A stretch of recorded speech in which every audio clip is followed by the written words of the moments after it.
యేసుక్రీస్తు నామంలో మీ అందరికీ నా వందనములండి. ప్రియమైన దేవుని వర్లారా, దేవుని మాటలు కొన్ని వివరించుకుందాము. మార్కు సువార్త ప్రియులారా 9 మరి 22వ వచనము ప్రియులారా, మరి దేవునికి అసాధ్యమైంది ఏమీ లేదని మరి సమస్తమును స్వాధ్యమని దేవుడు తెలియచేస్తూ ఉన్నాడు. మరి మనము నమ్మిన ఎడల దేవుని మహిమను మనము చూద్దాము.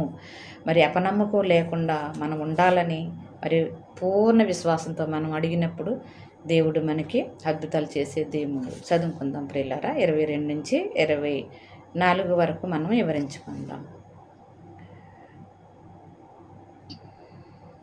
23 నుండి ప్రియులారా, 23 నుండి 24. ఏమైనను నీ వలనైతే మా మీద కనికెరపడి మాకు సహాయం చేయమనెను. అందుకు యేసు, నమ్ముట నీ వలనైతే నమ్మేవానికి సమస్తమును సాధ్యమే.